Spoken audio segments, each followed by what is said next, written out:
Bonsoir à tous et bienvenue dans ce podcast, votre nouveau rendez-vous pour des histoires d'horreur. Ici, nous plongeons dans les ténèbres les plus profondes, où les ombres peuvent nous engloutir à chaque instant et où chaque bruit de craquement pourrait être le dernier. Je suis votre hôte, Mélissa, et je vous souhaite la bienvenue dans mes histoires, dans mon univers, rempli de monstres, de zombies, de sorcières et de fantômes. Éteignez les lumières, mettez vos écouteurs et laissez-vous emporter par l'horreur. Bienvenue dans le cabinet de l'étrange.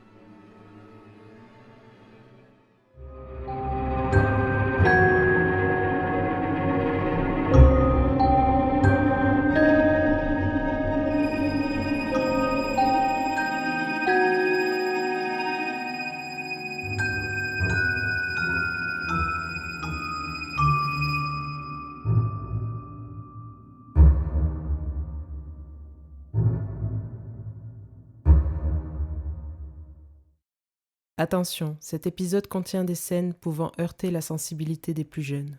Il est donc destiné à un public averti. Épisode 6. Julie et Harry étaient un couple de jeunes mariés heureux, qui venaient tout juste d'acquérir leur première maison. Elle était spacieuse, située sur un grand terrain où Julie imaginait déjà leurs futurs enfants jouer, et assez isolée du village, dans un endroit très calme. De plus, le couple avait obtenu cette maison à un très bon prix, moitié moins cher que les autres maisons de même superficie sur le marché. Cette vieille demeure, n'ayant pas été entretenue depuis longtemps, nécessitait quelques travaux de rafraîchissement.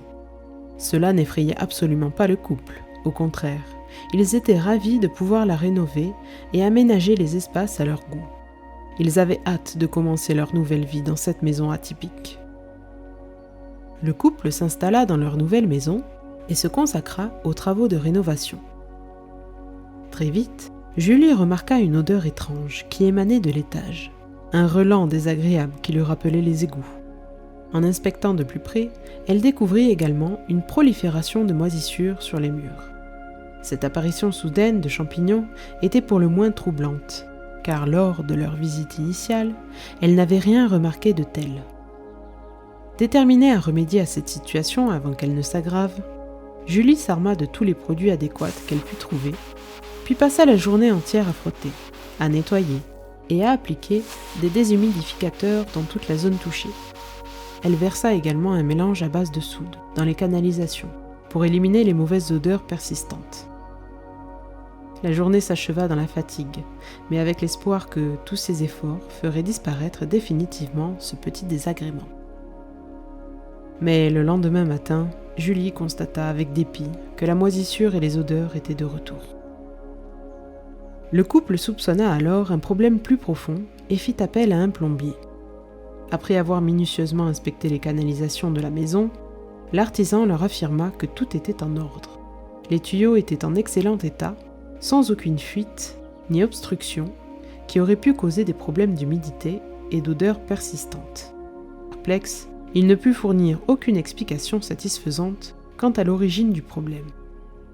Julie trouva cela bizarre. Pourquoi tant de moisissures alors que les tuyaux étaient en parfait état ? Ce problème s'ajoutait à une série d'incidents étranges qui perturbaient leur quotidien depuis leur emménagement. Julie avait remarqué que ses affaires semblaient se déplacer toutes seules. Chaque fois qu'elle posait quelque chose à un endroit précis, elle le retrouvait déplacé ou carrément disparu le lendemain, bien que ses souvenirs indiquaient clairement l'avoir laissé là. En plus de ces incidents, des bruits inexplicables perturbaient leur nuit. D'abord, ce furent des pas sourds autour de la maison, comme si quelqu'un marchait lentement à l'extérieur. Puis vinrent les bruits plus violents, comme des objets lancés contre les murs, suivis de portes qui claquent, sans raison apparente. Le comble fut lorsque la télévision se mit à s'allumer toute seule, toujours vers 2h du matin. Julie, autrefois enthousiaste à l'idée de commencer une nouvelle vie dans leur maison, se sentait de plus en plus mal à l'aise. Ce qui aurait dû être une période de bonheur se transformait peu à peu en un cauchemar quotidien. Les bruits mystérieux qui troublaient leur nuit, la moisissure persistante sur les murs malgré tous leurs efforts pour la nettoyer, et surtout cette odeur répugnante qui s'intensifiait chaque jour sans qu'elle puisse en localiser la source. Une nuit, alors que la maison était plongée dans un silence presque total, un hurlement rauque déchira soudainement l'air, semblant provenir du rez-de-chaussée. Le cri les réveilla en sursaut, les incitant immédiatement à appeler la police, convaincus qu'un intrus était chez eux. Les forces de l'ordre arrivèrent rapidement, mais leur inspection minutieuse ne révéla aucune présence humaine suspecte dans la maison. Aucune trace d'effraction ne fut trouvée, et rien n'indiquait que quelqu'un d'autre que Julie et Harry étaient présents ce soir-là. Déconcertés et bouleversés, le couple tenta de les convaincre de ce qu'ils avaient entendu. Mais la police, gardant son professionnalisme, suggéra, de par le fait qu'ils dormaient la fenêtre ouverte, qu'ils avaient peut-être mal interprété un bruit naturel, peut-être un animal nocturne. Julie, elle, pourtant, était convaincue que ce n'était pas le cri d'un animal. Quelques jours plus tard, alors que le couple pensait cet événement derrière eux, ils furent réveillés en sursaut par un hurlement strident, bien plus intense que celui précédemment entendu. Le couple fut pris de panique.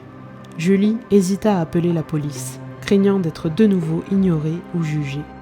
Cependant, Harry, déterminé à découvrir la source de ces cris, prit sa batte de baseball et descendit les escaliers. Chaque pièce fut inspectée méthodiquement, mais il ne trouva personne. Le silence était revenu dans la maison. Harry revint auprès de Julie. L'angoisse montait peu à peu. Ils se demandèrent sérieusement si leur maison pouvait être hantée, une idée qui leur semblait de plus en plus plausible face à ces événements inexplicables. Le lendemain, Julie et Harry, convaincus par cette hypothèse, firent appel à une médium. Lorsque la femme arriva sur le terrain de la demeure, elle s'arrêta à quelques mètres de la maison et leur annonça qu'elle ne pourrait aller plus loin. Elle ressentait une présence très hostile dans la maison, une force qui clairement ne voulait pas d'elle. Sans attendre davantage, la médium fit demi-tour, refusant catégoriquement de rester malgré les supplications de Julie. Harry, face à cette situation déconcertante, laissa échapper un rire nerveux. Irrité par cette réaction insensible, Julie lui demanda ce qu'il trouvait de si drôle. Il répondit, tentant de détendre l'atmosphère, « On dirait vraiment qu'on est dans un mauvais scénario de film d'horreur, non ?» Cette remarque exaspéra Julie au plus haut point. Elle tourna les talons et rentra aussitôt à l'intérieur, déclarant avec fermeté qu'elle voulait vendre la maison et qu'elle ne passerait pas une nuit de plus ici. Harry tenta de la calmer en rappelant la réalité de leur situation. Ils n'avaient actuellement nulle part où aller, et il était nécessaire de rester encore un peu de temps, le temps que la maison se vende. Julie bouillonnait intérieurement. Elle comprenait maintenant pourquoi cette maison était vendue à un prix si bas. « Je ne peux pas rester ici, Harry. Je ne peux tout simplement pas. Il se passe beaucoup trop de choses étranges, et je ne me sens pas en sécurité. » Harry prit une profonde inspiration, comprenant l'angoisse de Julie. « Écoute, je vais voir ce que je peux faire. Peut-être qu'on peut trouver un autre médium, ou je ne sais pas, quelqu'un qui peut nous aider à comprendre ce qu'il se passe ici. En attendant, essaie de te reposer, d'accord ?» Julie abdiqua. De toute façon, avait-elle le choix ? La nuit suivante, Harry se leva pour aller boire un verre d'eau. Mais alors qu'il descendait les escaliers, une violente poussée dans le dos le fit dévaler les marches et atterrir brutalement en bas, criant de douleur. Le bruit réveilla Julie en sursaut. Elle accourut vers lui, alarmée, et appela immédiatement les secours. Les ambulanciers arrivèrent rapidement et transportèrent Harry à l'hôpital. Les médecins diagnostiquèrent une légère commotion cérébrale ainsi qu'un bras cassé. Julie, accablée d'inquiétude, resta aux côtés d'Harry à l'hôpital. Malgré la gravité de la situation, Harry tenta de détendre l'atmosphère avec une pointe d'humour, en plaisantant avec Julie sur les circonstances de sa chute. Il suggéra légèrement que, si elle voulait se débarrasser de lui, il y avait certainement des méthodes moins douloureuses que de le faire tomber dans les escaliers. Julie, visiblement émue, le rassura que ce n'était pas le cas. La police vint interroger Harry pour essayer de comprendre ce qui s'était passé. Cependant, Harry n'avait aucun souvenir de l'incident, et Julie confirma qu'elle dormait profondément au moment où il était tombé. La police eut du mal à croire les propos de Julie, d'autant qu'elle était toute seule avec lui cette nuit-là, et qu'aucun témoin ne pouvait corroborer ses propos. Ils indiquèrent à Julie qu'ils allaient mener une enquête, et qu'elle devait en aucun cas quitter la ville en attendant. Le couple resta à l'hôpital pendant plusieurs jours, pour permettre à Harry de se remettre de ses blessures. Une fois rentrés chez eux, Julie se lança dans une mission de purification. Elle passa la maison au peigne fin, nettoyant chaque petite surface de la maison, disposant du gros sel dans des endroits stratégiques et faisant brûler de la sauge pour chasser toute présence indésirable. Une fois cette tâche accomplie, elle monta à l'étage, déterminée à résoudre le mystère de l'odeur nauséabonde qui les incommodait depuis trop longtemps. Parcourant le couloir avec attention, Julie nota que l'odeur était particulièrement concentrée à un endroit précis. Elle inspecta méticuleusement chaque recoin, mais ce fut en levant les yeux vers le plafond qu'elle fit une découverte surprenante. Une trappe dissimulée sous une plaque de polystyrène identique aux autres du plafond, mais avec une encoche évidente pour l'ouvrir. Elle appela Harry pour lui montrer sa trouvaille. Il arriva quelques secondes plus tard et, les sourcils froncés, avoua ne jamais avoir remarqué cette trappe auparavant, d'autant que l'agent immobilier n'avait jamais fait allusion à un quelconque grenier. Julie, la boule au ventre, hésita un instant devant la trappe. Qu'est-ce qui pouvait bien se cacher derrière ? Mais elle savait qu'il devait le découvrir une bonne fois pour toutes. Elle finit par ouvrir la trappe du grenier avec une légère appréhension, déjà assaillie par une odeur désagréable, qui semblait encore plus forte ici. Elle grimpa les marches, laissant Harry en bas, et découvrit un véritable taudis. Des vêtements sales et déchirés s'entassaient dans un coin, tandis que des restes de nourriture moisie parsemaient le sol. Un vieux matelas usé, probablement abandonné depuis des années, trônait au centre de la pièce dans un état lamentable. Le regard de Julie se posa ensuite sur quelque chose de bien plus troublant. Des carcasses d'animaux, à moitié dévorées, gisaient çà et là, émettant une odeur nauséabonde. Des excréments étaient visibles, maculant le plancher et confirmant ses craintes quant à la source des odeurs persistantes qui imprégnaient leur maison. Mais ce n'était pas le pire. À mesure qu'elle scrutait les lieux, son cœur s'accéléra. Des photos éparpillées sur le sol attirèrent son attention. Julie s'agenouilla pour les ramasser, réalisant avec une horreur grandissante qu'elle montrait elle-même et Harry endormis dans leur propre chambre, des clichés pris dans un moment d'intimité et à différents moments de la nuit. C'était la preuve incontestable qu'ils étaient observés, surveillés de manière obsessionnelle. Julie était secouée par cette découverte. Elle voulut montrer les photos à Harry, mais en relevant la tête, elle remarqua alors des trous dans le sol du grenier. Intriguée, elle se pencha au-dessus d'un des trous. Son souffle se bloqua dans sa gorge, lorsqu'elle réalisa qu'à travers ces ouvertures, elle pouvait voir directement dans leur chambre, puis dans la salle de bain. C'était comme si quelqu'un avait installé ces trous pour les espionner, pour épier chacun de leurs mouvements. La terreur l'envahit. Elle se tourna vers Harry, qui regardait la scène tout aussi choqué. « Appelle la police. Quelqu'un vit dans notre grenier », murmura-t-elle d'une voix tremblante. Harry la fixa, bouche bée, mais comprit immédiatement l'urgence de la situation dans le regard de Julie. Il prit son téléphone d'une main tremblante et composa le numéro d'urgence, expliquant précipitamment ce qu'il venait de découvrir. Quelques minutes plus tard, des agents arrivèrent sur les lieux et inspectèrent le grenier. Ils confirmèrent sans équivoque que quelqu'un vivait effectivement là. Après une brève discussion, ils décidèrent de mettre en place un plan d'action. Un agent resterait là, en embuscade, caché, attendant que l'individu revienne pour l'interpeller. Pendant ce temps, les deux autres agents feront semblant de partir, mais resteront discrètement dans leur véhicule à quelques mètres de la maison, prêts à intervenir dès que leur collègue donnera le signal radio. Ils demandèrent au couple de continuer leur vie, comme si de rien n'était, afin de ne pas éveiller de soupçons. Quelques heures plus tard, après de longues heures d'angoisse pour Julie, le piège fonctionna enfin, et l'individu fut appréhendé. La jeune femme le vit passer devant elle, menotté au poignet. C'était un homme petit et amaigri, dont l'hygiène était déplorable. Mais surtout, il ne semblait pas avoir toute sa tête, car il grognait et gémissait, tel un animal blessé. Julie ressentit une énorme angoisse l'envahir en voyant cet homme qui vivait secrètement dans leur grenier et les espionnait sans qu'ils en aient la moindre idée. S'il n'avait pas fait cette découverte, que se serait-il passé ? La respiration de Julie s'accéléra à cette pensée, imaginant le pire. Harry tenta de calmer sa crise d'angoisse en la prenant dans ses bras. Les agents emmenèrent rapidement l'intrus, laissant le jeune couple dans leur terreur.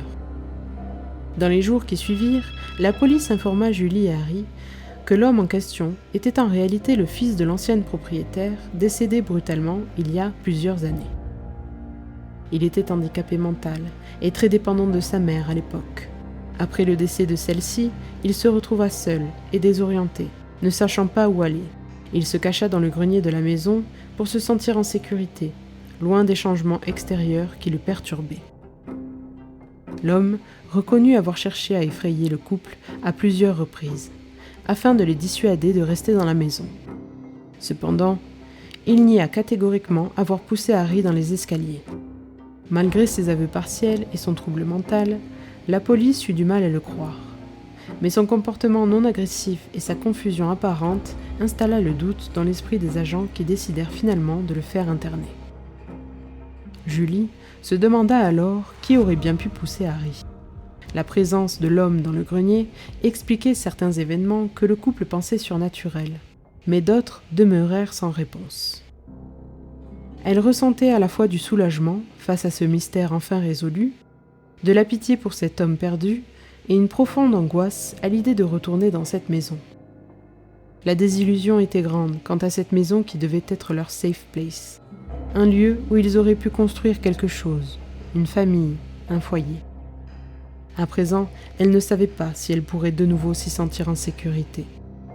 Avec le temps peut-être, se dit-elle. Les jours passèrent et l'odeur nauséabonde commença à disparaître progressivement. Cependant, la moisissure, elle, persistait toujours. Malgré ce problème tenace, Julie finit par se sentir mieux dans la maison. Finalement, elle n'était peut-être pas hantée, comme elle l'avait craint initialement. Ils allaient peut-être pouvoir être heureux ici. Malheureusement, quelques jours plus tard, pendant la nuit, un cri strident retentit dans la maison, réveillant en sursaut Julie. La jeune femme regarda autour d'elle, personne. Le bruit venait d'en bas. Elle secoua Harry, qui, étrangement, n'avait pas été réveillé par le bruit, et lui expliqua que les cris étaient revenus. Il lui répondit dans un demi-sommeil qu'elle avait sans doute rêvé, et lui demanda de se rendormir. Mais Julie insista, l'homme était peut-être revenu. Harry rétorqua sèchement que c'était impossible, car il était enfermé dans un asile à vie. Puis, il se retourna pour se rendormir. Peu convaincue par ces explications, Julie se leva et se dirigea vers l'étage inférieur pour en être sûre. Elle descendit les escaliers prudemment, fit le tour du rez-de-chaussée et inspecta chaque endroit susceptible de cacher quelqu'un, mais elle ne trouva rien. Harry a sans doute raison, j'ai peut-être tout simplement rêvé, pensa-t-elle. Mais au moment de remonter les escaliers, elle sentit une présence derrière elle. Elle se retourna rapidement et vit une silhouette féminine. Julie resta pétrifiée par la peur quelques secondes. Puis soudainement, la silhouette poussa un hurlement strident et se précipita sur elle. Julie sentit l'esprit la traverser dans une vague de froid. Elle poussa un cri, puis tomba au sol. Harry, cette fois-ci réveillé par le cri de Julie, se précipita vers elle, lui demandant si tout allait bien. La jeune femme, le souffle court et tremblante, le supplia de quitter la maison immédiatement. Harry l'aida à se relever, et ensemble ils se dirigèrent précipitamment vers la voiture. Harry démarra le moteur, tandis que Julie s'allongeait sur la banquette arrière, encore sous le choc. La voiture fit quelques mètres, et Julie jeta un dernier coup d'œil à la maison. Mais quelque chose attira son regard. Dans une des fenêtres, elle aperçut une silhouette féminine. En scrutant plus attentivement, elle se figea, quand elle vit son visage. Ce visage, c'était le sien. Julie, tétanisée, ne pouvait croire ce qu'elle voyait. Comment était-ce possible ? Prise de panique, elle tenta de crier à Harry de s'arrêter, mais aucun son ne sortit de sa bouche. Elle se retourna lentement vers le rétroviseur et vit, avec horreur, que son visage avait disparu. Elle se mit à le toucher frénétiquement, cherchant une explication. Harry Apercevant dans le rétroviseur Julie en pleine crise de panique, le visage déformé par la peur paniqua.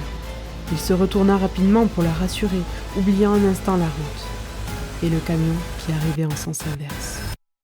En un instant, il perdit le contrôle de la voiture et les deux véhicules s'entrechoquèrent violemment. Julie perdit la vie sur le coup.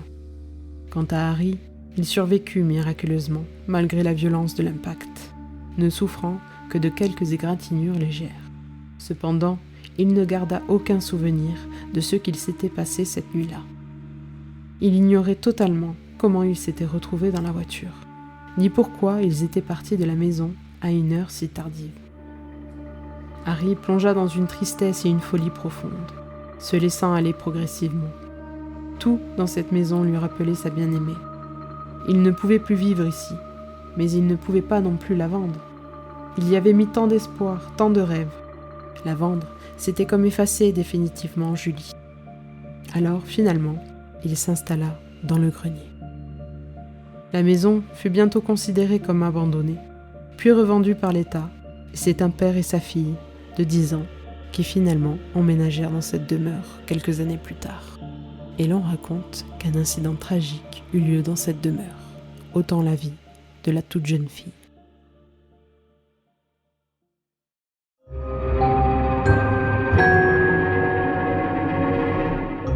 Un grand merci à tous d'avoir écouté ce podcast. Si cet épisode vous a plu, n'hésitez pas à le partager à vos amis en quête de frissons et sur les réseaux sociaux, ainsi qu'à vous abonner sur votre plateforme d'écoute préférée. Quant à moi, je vous dis à très bientôt pour un nouvel épisode du Cabinet de l'étrange.